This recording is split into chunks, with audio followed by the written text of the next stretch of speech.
Johnston area Democrats, and we're welcoming you today. Thank you all for coming here today. I really appreciate this opportunity a great deal. I was an appointee in the Obama administration as an ambassador of entrepreneurship. I'm Andrew Yang. I'm running for president as a Democrat in 2020, and I will confess to being something of an unintentional presidential candidate. When Donald Trump became president in 2016, I realized that things were getting worse much faster than I thought. And there are a number of media explanations for why Donald Trump's our president today. What are the big explanations? Russia, racism, Facebook, the FBI. And I'm here to say all of that is wrong. One big reason in the numbers why Donald Trump is our president today. We automated away 4 million manufacturing jobs in Michigan, Ohio, Pennsylvania, Wisconsin, Missouri, and 40,000 right here in Iowa. There's a direct line up that when industrial robots enter a region, voters turn to Republicans. Now I'm here with some very, very bad news, which is that my friends in Silicon Valley know that what we did to the manufacturing workers, we're about to do to millions of retail workers, call center workers, fast food workers, and most destructively truck drivers in the next number of years. How many of you have noticed stores closing around you here in Iowa? And why is that? And there's a one-word answer. Amazon. Amazon is sucking up $20 billion in commerce every year, and it's sucking out the life's blood from Main Street stores all around the country. Unfortunately, working in a retail establishment is the most common job in the United States. What happens when those malls close? Where do those workers go? There are thousands of call center workers here in Iowa. We're going to be able to replace call center workers pretty soon, next 5 years or so. There are about 2.5 million call center workers in the United States. They make about $14 an hour, and thousands of them are right here in Iowa. Now, the one I scare people about the most, because it scares me the most, is truck driving. 5 to 10 years until robot trucks hit our highways. So can you imagine owing thousands of dollars on your truck and then competing with a robot truck that never stops, that goes in a convoy? That's the reality that's coming to us in the next 5 to 10 years. We're in the third inning of the greatest technological and economic transformation in the history of our country. The first inning was deregulation of financial services. The second inning is the decimation of manufacturing jobs. The third inning, which we're in right now, is the phasing out of brick and mortar retail. The fourth inning is autonomous cars and trucks. The fifth inning is AI doing the work of call center workers, and then bookkeepers, accountants, lawyers, insurance brokers, and on and on. So this is what's coming down the pike. We're in the third inning, and the fourth or fifth inning will be increasingly difficult. And the worst part is people aren't even willing to acknowledge it. Are we so far gone that our leaders cannot even acknowledge the true elephant in the room that is tearing our communities apart, much less do anything about it? Is that where we are as a society? I believe we are. I believe that is where we are. I'm an entrepreneur, I'm a problem solver. I believe I can do something about this. Now, if you've heard anything about me, you've probably heard about $1,000 a month, right? Raise your hand if you've heard something about Andrew Yang wants to give everyone $1,000 a month. And then you thought, wow, that literally sounds too good to be true. But if you look at our history, this idea is actually very, very deeply American. Thomas Paine was for it at the founding of the country. He called it a citizen's dividend. Decades later, Martin Luther King was for it. Milton Friedman and 1,000 economists signed a letter saying this would be great for our economy and society. And it passed the House of Representatives twice under Richard Nixon in 1971. Some of you are old enough to vaguely remember this, like the Family Assistance Plan, guaranteed income for a family of four, $30,000 or so.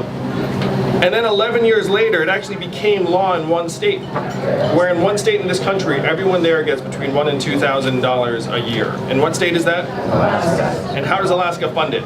Oil. And what is the oil of the 21st century? Technology. Technology, that's right. But it's technology, it's AI, it's robotics, it's autonomous vehicles. That is the oil of the 21st century. What they're doing for Alaska, we can do here in Iowa and around the country. And here in Iowa, it would increase the size of your consumer economy by 15%. It would pump $16 billion a year into the consumer economy, and it would create 40,000 new jobs, because you all know where the money would go here in Iowa. So this money would go to their bills. It would go right back into the economy. It would go to car repairs people have been putting off, food, tutoring for your kids, the occasional night out, home repairs, some electronics, sure. But most of that money would stay right here in Iowa, and then all of those businesses need to hire someone to help staff the extra shift, the extra. That's how we rebuild your Main Street economies. And I'm going to submit to you all that this is the only way to do it. That if we do not act in some fashion, then the giant Amazon vacuum will just keep on sucking up Main Street stores. Google AI will show up one day and say, hey, call center workers, guess what? It turns out that we don't need you anymore. And I was with university administrators and CEOs, and I asked them, how many of you are looking at AI and software replacing your back office workers? Every single hand went up. Like, this is on the table for more and more business leaders because they see the exact same things that I see. All right, so plan number one, the freedom dividend. Bring the value that's getting sucked up out of Iowa right here back to Iowa. Number two, we need to move to Medicare for all or single-payer health care. Because right now we're living in the worst of all worlds where we're spending twice as much, it's the leading cause of bankruptcy, and our results are worse. Right now, 94% of new jobs don't have healthcare benefits. They're temporary gig or contractor jobs, so it makes no sense to tie healthcare to employment. We need to transform our system and get the incentives right. And then for the third thing, how many of you all get excited about GDP when you wake up in the morning?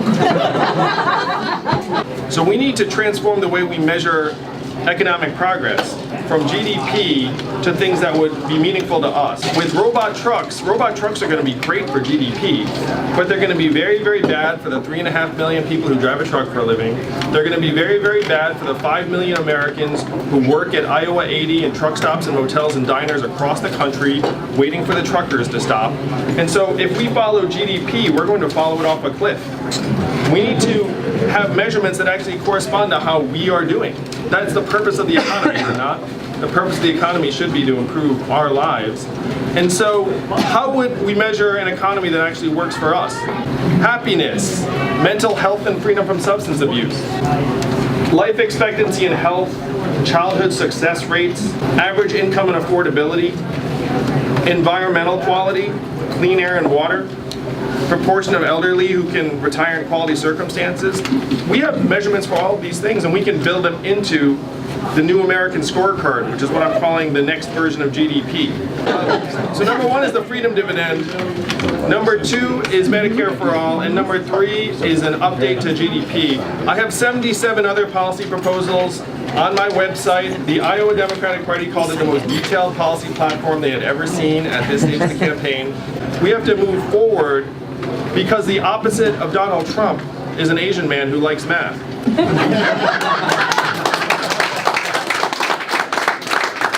Because Iowa is where democracy actually functions the way it's intended.